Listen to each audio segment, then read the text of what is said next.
Γεια σας φίλοι μου και καλώς ήρθατε σε ένα ακόμα βίντεο στο κανάλι.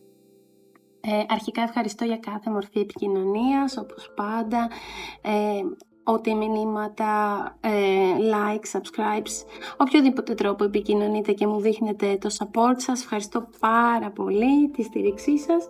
Στο σημερινό βίντεο φίλοι μου που έχω 3 ομάδες, 3 groups μετά από καιρό, το ερώτημα είναι τι ζηλεύει κρυφά πάνω σας. Τι ζηλεύει κρυφά πάνω σας. Αυτή είναι η ερώτηση στο σημερινό βίντεο. Τι πυροδοτεί τη ζήλια, με ποιο τρόπο, με τι σας συγκρίνει ή αν νιώθει απειλή, τα βαθύτερα συναισθήματα πίσω από τη ζήλια, πώς αυτή η ζήλια επηρεάζει τη συμπεριφορά της ή τη συμπεριφορά του απέναντί σας και τι θα ήθελε να ελέγξει κρυφά σε εσάς. Γι' αυτό το λόγο είπαμε έχω 3 groups, 3 ομάδες. Η πρώτη είναι με το λευκό κρίσταλο, iridizon. Η δεύτερη με αυτό το sandstone, καφέ καρδούλα, καφετή, χρυσή, κάπως έτσι. Και αυτό το dowsing quartz, ένας χαλαζίας είναι ροζ. Ένα είδος χαλαζία. Λοιπόν, πάμε φίλοι μου, είπαμε διαλέξτε με τη διαίσθησή σας είτε το 1, είτε το 2, είτε το τρίτο group. Μπορεί οι κρίσταλοι να σας εμπνέουν. Και πάμε αμέσως να δούμε την πρώτη ομάδα φίλοι μου. Ωραία φίλοι μου, όσοι διαλέξατε το group 1, την πρώτη ομάδα με τον iridizon κρίσταλο, πίνουμε στην άκρη. Πάμε να δούμε φίλοι μου για σας τι ζηλεύει, τι είναι αυτό που ζηλεύει πάνω σας, τι ζηλεύει κρυφά πάνω σας βασικά και άλλες τέτοιες λεπτομέρειες.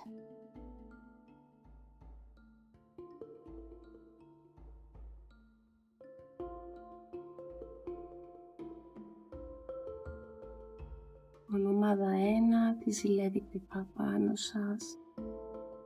10, πεντάκτηνα είναι η πρώτη κάρτα. Εδώ φίλοι μου,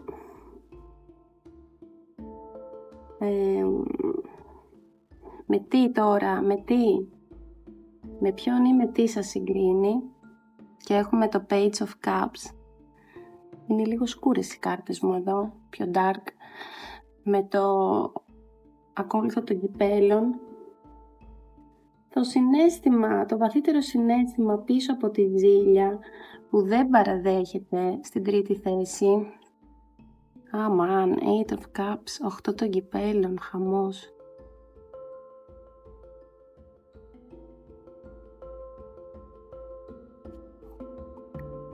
Λοιπόν, να τα βάλουμε αυτά εδώ.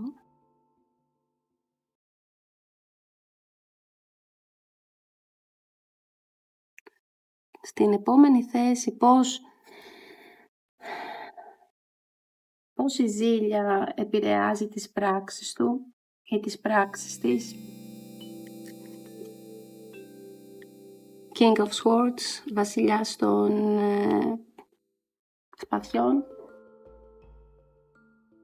Και τι θα ήθελαν να ελέγξουν κρυφά σε εσάς. Βγήκε χωρίς να δω. Μάλιστα, παιδιά, τόσο ξεκάθαρο που είναι θα σας πω αμέσως, θα είναι φοβερά τα νέα, που είναι πολύ ξεκάθαρο το reading σας, η ομάδα 1. Λοιπόν, φίλοι μου, πιο ξεκάθαρα δεν μπορούσε να είναι. Ακούστε με, η πρώτη κάρτα, στο τι ακριβώς πυροδοτεί τη ζήλια του ή τη ζήλια της, εδώ βλέπετε, έχουμε το 10 των πεντάκτηνων. Τι βλέπετε εδώ, αυθονία, έτσι, το δέντρο, καλή ζωή, καλή υγεία. Ζηλεύει λοιπόν και σταθερότητα φυσικά. Ζηλεύει τη σταθερότητα και την πληρότητα που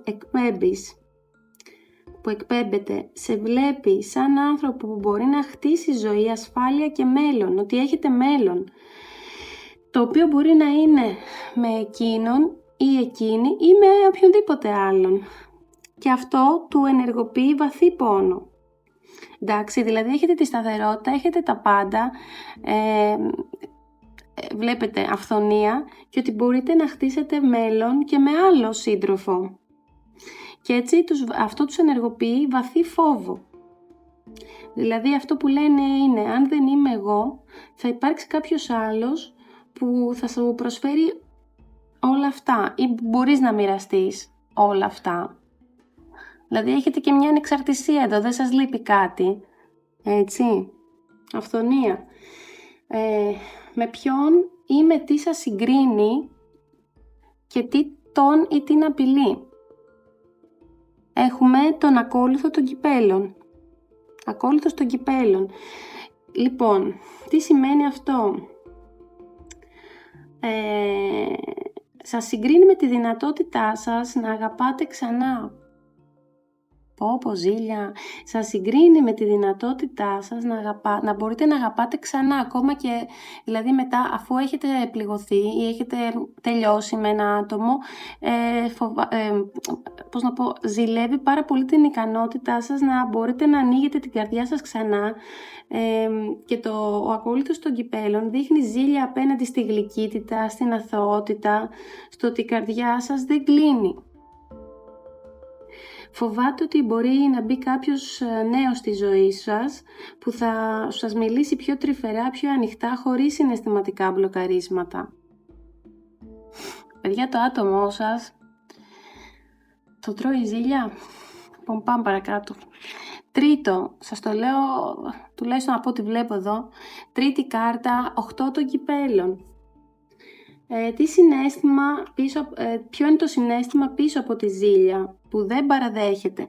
Το συναίσθημα πίσω από τη ζήλια του που δεν παραδέχεται, φίλοι μου, είναι ότι πίσω από τη ζήλια υπάρχει φόβος εγκατάλειψης. Πάντα το άτομό σας φοβόταν και φοβάται την εγκατάλειψη.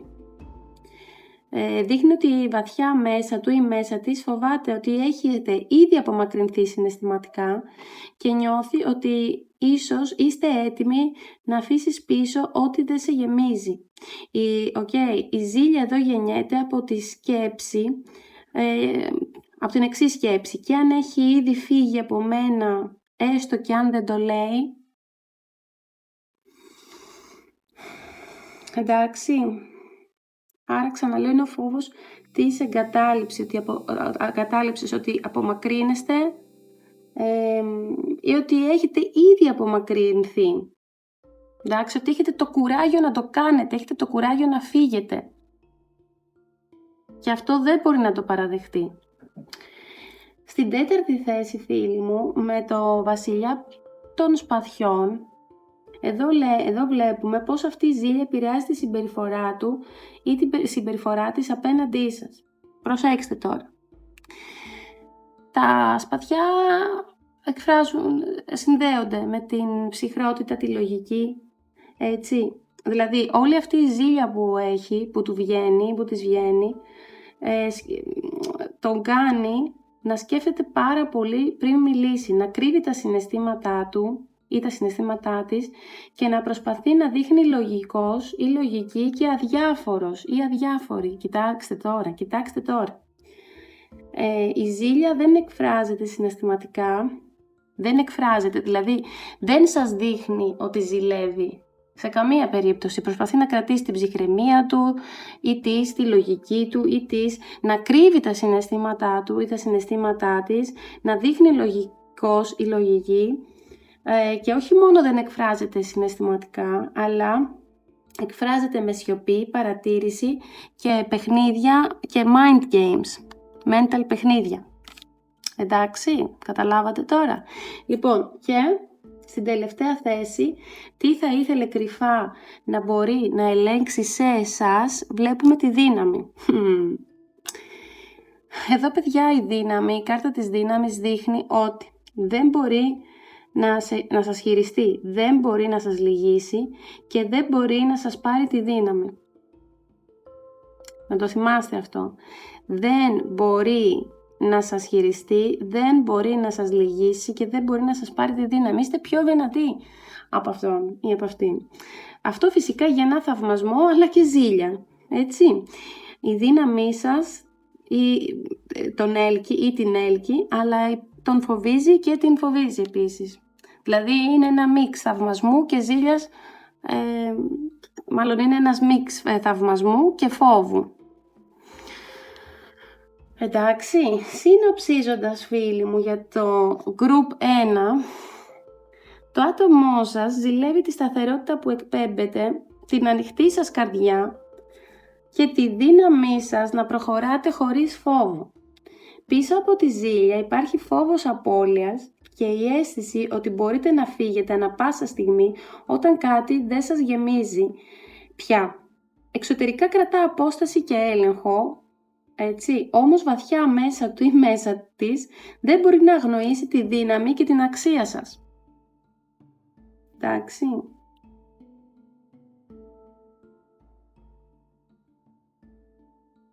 Λοιπόν, θα πάρω και μία κάρτα, να τη βρω. Θα πάρω και μία κάρτα επιπλέον για όσον αφορά για κάτι το οποίο πάνω σε αυτά που είδαμε θα ήθελε να πει, αλλά δεν το λέει. Δηλαδή κάτι πιο σκοτεινό όσον αφορά τη σκέψη του και κάτι που δεν ομολογεί. Βέβαια τα είπαμε τα περισσότερα, αλλά άλλη μια κάρτα πάνω σε αυτό, πνευματική μου οδηγή.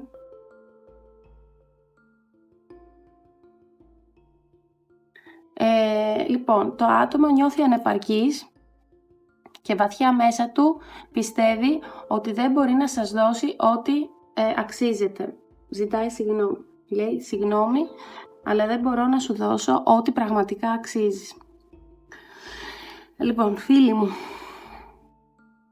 αυτή ήταν η ανάγνωση και το άνοιγμα για την πρώτη ομάδα. Ελπίζω να βοήθησα. Καλή επιτυχία σε ό,τι και αν κάνετε και πάω στην ομάδα 2. Ωραία. Group 2. Τι είναι αυτό που ζηλεύει κρυφά σε εσάς? Εντάξει. Είμαστε με την καρδιά τη χρυσό καφέ και πάμε φίλοι μου να δούμε τι είναι αυτό που ζηλεύουν κρυφά σε εσάς. Ομάδα 2. Τι είναι αυτό που ζηλεύει κρυφά σε εσάς? Έχουμε την αυτοκράτηρα. Ανάποδα. Στη δεύτερη κάρτα είναι ο κρεμασμένος, στο με τι σας συγκρίνει. Το συναίσθημα πίσω από τη ζήλια του που δεν παραδέχεται είναι η επόμενη κάρτα που θα πάρουμε. 2 των κυπέλων.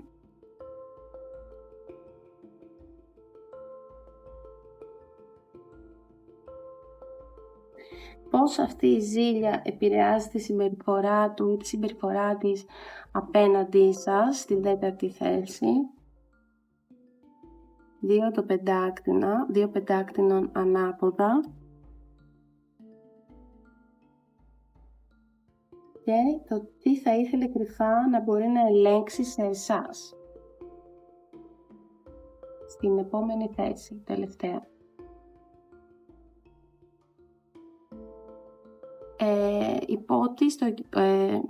Υπότις των κυπέλων ανάποδα. Λοιπόν φίλοι μου, ακούστε πώς έχει το πράγμα εδώ στην ομάδα 2. Η πρώτη κάρτα φίλοι μου που μας δείχνει τι ακριβώς πυροδοτεί τη ζήλια του ατόμου που σας ενδιαφέρει, έχουμε την αυτοκράτηρα, τι ωραία κάρτα, ανάποδα. Λοιπόν, ζηλεύει τη φυσική σας αξία, τη θηλυκότητα και την ελκυστικότητά σας και το πώς ανθίζετε χωρίς εκείνον. Η αυτοκράτορα ανάποδα, φίλοι μου, δείχνει πως βλέπει κάποιον, δηλαδή εσάς, βλέπει κάποια που δεν τον χρειάζεστε, που δεν χρειάζεστε το άλλο άτομο. Ζηλεύει ότι έχετε αυτάρκεια, ακόμα και αν περνάτε δυσκολίες. Υπάρχει σύγκριση τύπου, γιατί εκείνη λάμπει και όχι εγώ. Δηλαδή ουσιαστικά η ζήλια του πυροδοτείται από την αυτοεκτίμησή σας και από το ότι δεν ζητάτε επιβεβαίωση. Προσέξτε. Η ζήλια του ή η ζήλια της πυροδοτείται ότι λόγω της αυτοεκτίμησης που έχετε και ότι δεν ζητάτε επιβεβαίωση. Είστε πολύ δυνατό άτομο δηλαδή. Με ποιον ή με τι σας συγκρίνει. Έχουμε τον κρεμασμένο. Κοιτάξτε τώρα εδώ. Δεν είναι ότι σας συγκρίνει τόσο με τρίτο πρόσωπο. Απλά σας συγκρίνει με τη ζωή του όπως είναι τώρα. Ο κρεμασμένος δείχνει ότι το άτομό σας, φίλοι μου, αυτό που σκέφτεστε, νιώθει κολλημένος ή στάσιμος. Και αντίστοιχα στο θηλυκό, κολλημένη ή στάσιμη. Σας βλέπει να έχετε αλλάξει οπτική, να έχετε απελευθερωθεί δηλαδή από τα δεσμά του παρελθόντος και συγκρίνει το εγώ, το δικό του που έμεινε πίσω, με το γεγονός ότι εσείς προχωράτε. Τώρα, τα συναισθήματα, τα βαθύτερα συναισθήματα από τη ζήλια που δεν θα παραδεχτεί ποτέ, έχουμε το 2 των κυπέλων ανάποδα. Εδώ είναι το ζουμί, εδώ είναι το ζουμί της ανάγνωσης, παιδιά.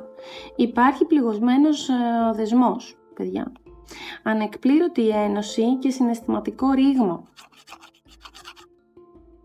Δεν παραδέχεται ότι σας ήθελε πιο πολύ από όσο έδειχνε και υπάρχει πόνος γιατί η σύνδεση δεν λειτουργήσε. Έτσι νιώθει ότι έχασε κάτι πολύ σημαντικό.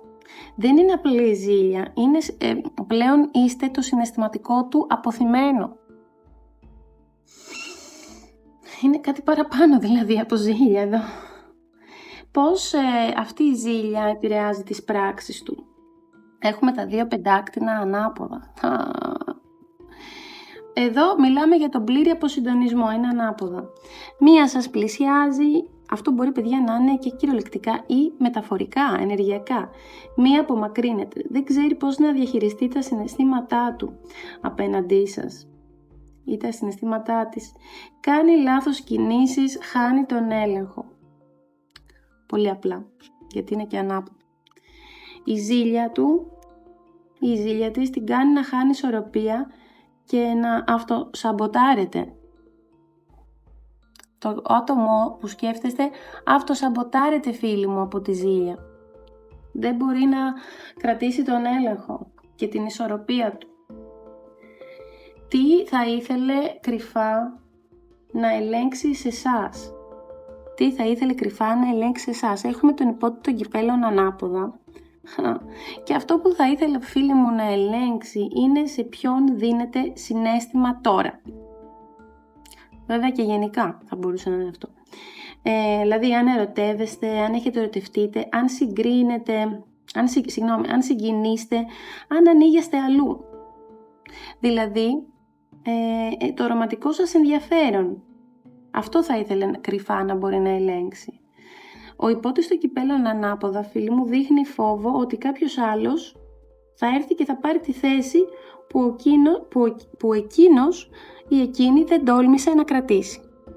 Και δεν τόλμησε να την κρατήσει τη θέση του, τη θέση της, και ζηλεύει από πάνω.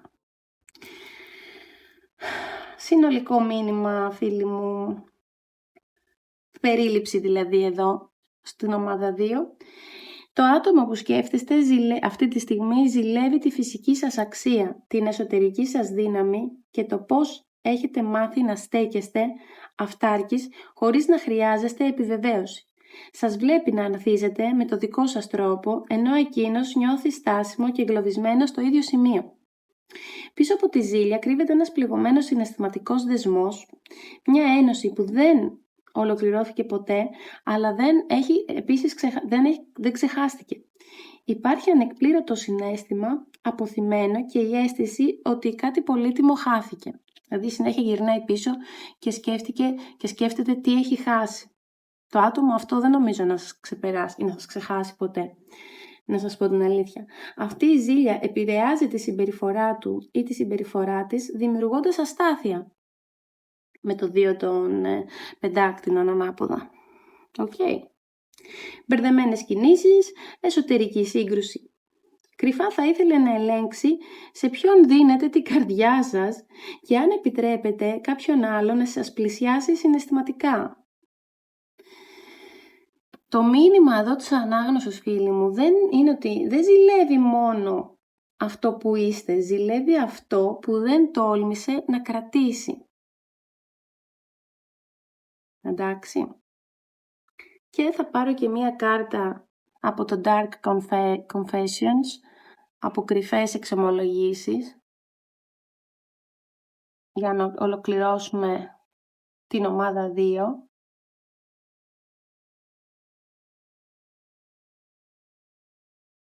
Τι θα ήθελε να πει που δεν το λέει, εκτός από αυτά που είδαμε.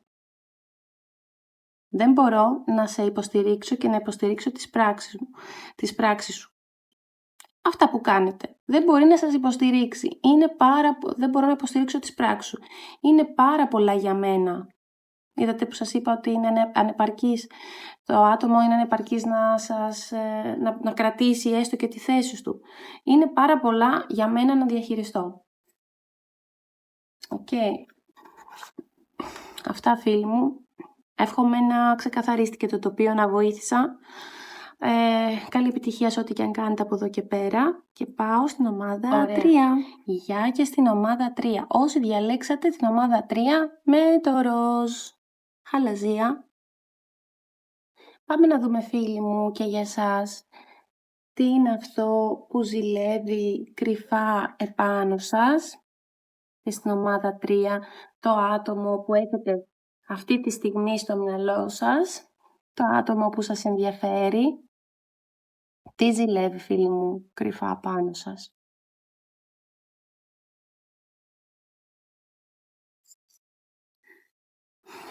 Four of Wands.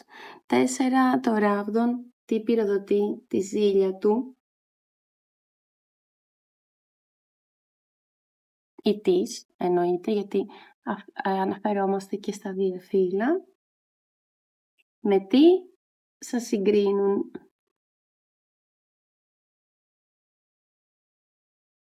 Ή με ποιον, με ποια, και με τι νιώθει απειλή.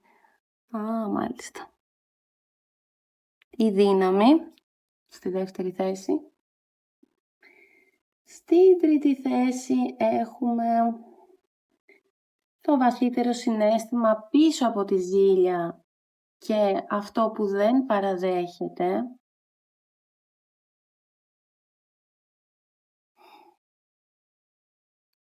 Λοιπόν, υπότις πριγκίπισσα των ράβδων ή αλλιώς υπότις των ράβδων.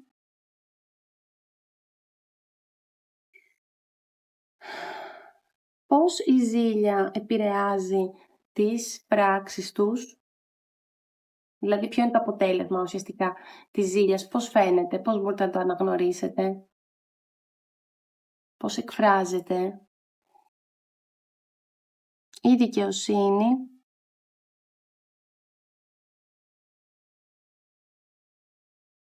Και τι θα ήθελαν κρυφά να ελέγξουν επάνω σας, εσάς. Τι θα ήθελαν κρυφά να μπορούσαν να ελέγξουν σε εσάς. Ομάδα 3. Μάλιστα. Ο Ιεροφάντης είναι στην πέμπτη θέση. Οκ. Φίλοι μου, εδώ έχουμε στην πρώτη θέση το 4 το ράβδον, στο τι πυροδοτεί τη ζήλια τους. Λοιπόν, ζηλεύουν τη σταθερότητα, την ασφάλεια και το σπίτι που έχεις χτίσει για τον εαυτό σας, έτσι. Είτε κυριολεκτικά είτε συναισθηματικά. Δηλαδή ζηλεύει αυτά που εσείς φτιάχνετε, αυτά που εσείς έχετε χτίσει, τη σταθερότητα και την ασφάλεια που έχετε. Το βλέπετε που είναι εδώ σαν κάτι το οποίο έχω δημιουργήσει δηλαδή. Πιθανόν να είστε δημιουργικοί, έτσι, να φτιάχνετε πράγματα, έτσι. Και αυτός ή αυτή ζηλεύει είτε κυριολεκτικά είτε συναισθηματικά το ότι νιώθετε άνετα εκεί που είστε, σε αυτά που έχετε φτιάξει, το ότι έχετε λόγους να χαμογελάτε και να γιορτάζετε, το ότι δεν είστε σε φάση χάους, έτσι, δεν είστε στο χάος.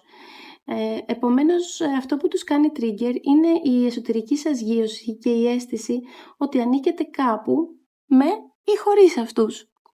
Δεν το χρειάζεστε δηλαδή. Εντάξει. Στη δεύτερη θέση, με ποιον ποια σας συγκρίνει και νιώθει απειλή. Έχουμε τη δύναμη. Ουσιαστικά εδώ σας συγκρίνει με την πιο όριμη, ήρεμη και δυνατή εκδοχή του εαυτού σας. Δηλαδή, βλέπει ότι μπορείτε να ελέγξετε τα συναισθήματά σας, ότι δεν αντιδράτε παρορμητικά και ότι έχετε εσωτερική αντοχή.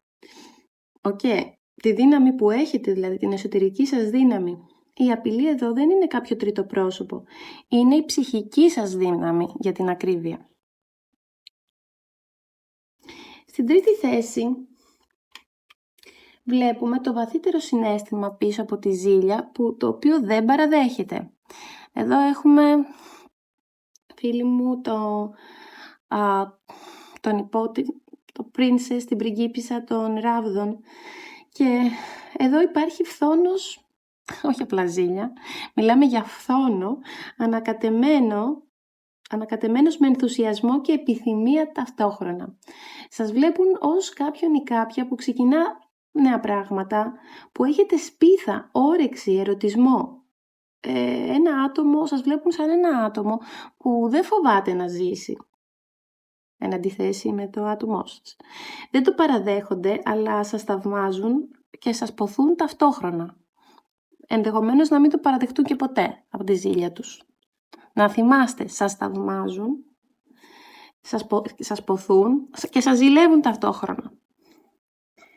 Πώς αυτή η ζήλια επηρεάζει τη συμπεριφορά τους. Κοιτάξτε τώρα.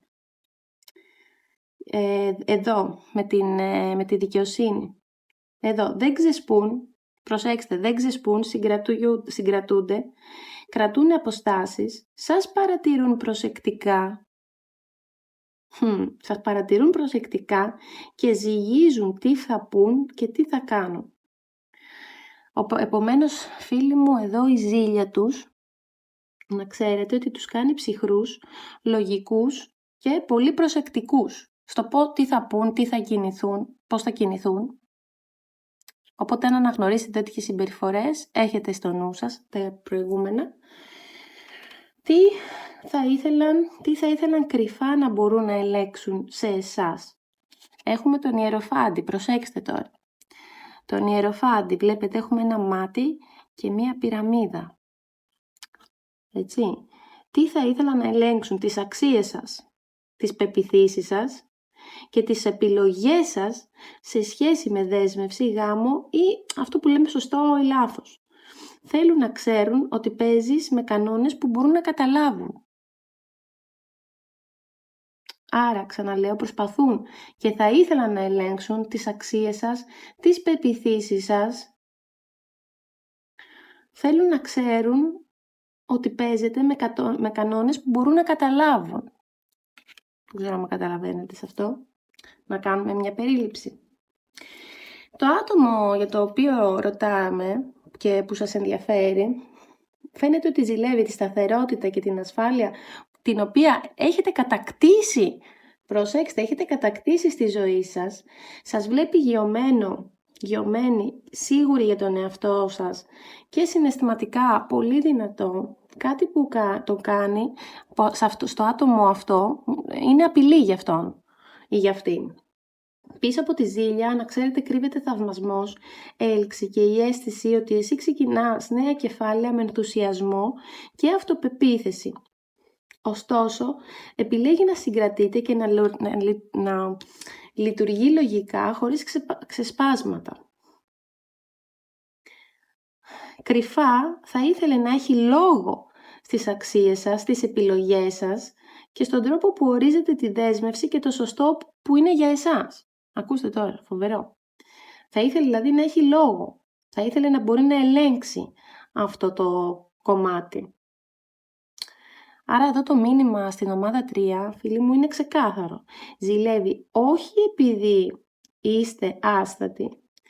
Ακριβώς το αντίθετο. Ζηλεύει επειδή ξέρετε, γνωρίζετε ποιοι είστε και πού πάτε. Ζηλεύει συνολικά, ξαναλέω, το γεγονός ότι ξέρετε ποιοι είστε, ξέρεις ποιος είσαι και πού πας. Ποια είσαι και πού πας, εντάξει. Λοιπόν, και μία κάρτα από σκοτεινές, από dark confessions, από σκοτεινές ομολογίες του ατόμου που σας ενδιαφέρει και φυσικά δεν θα σας το έλεγε ποτέ.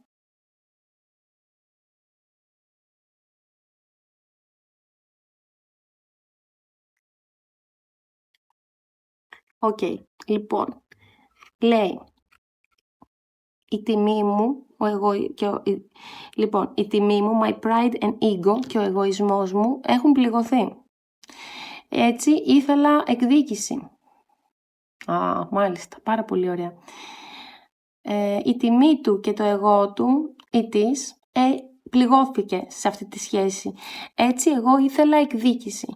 Ήθελα να πονέσεις κι εσύ.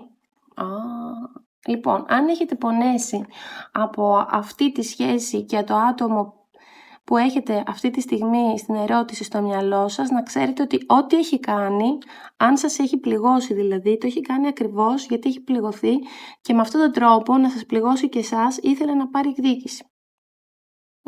Πώς σας φαίνεται αυτό? Λοιπόν, φίλοι μου, ευχαριστώ που με ακούσατε. Ελπίζω να βοήθησα. Αν είδατε ότι οι αναγνώσεις ταιριάζουν με περιπτώσεις που έχετε ζήσει ή που ζείτε, αφήστε μου μήνυμα, θα χαρώ, είμαι πολύ περίεργη να δω και να διαβάσω τα μηνύματά σας. Αν δηλαδή είχαμε αποκαλύψεις σε αυτή την ανάγνωση και αν είδατε πρόσωπα και, όχι, εννοώ εισαγωγικά, έτσι, καταστάσεις και συμπεριφορές που αναγνωρίσατε, αφήστε μου ένα μήνυμα, πείτε μου τη γνώμη σας και ελπίζω να βοήθησα. Ευχαριστώ που με ακούσατε. Στο επανειδήν στο επόμενο βίντεο, φίλοι μου, να είστε όλοι καλά.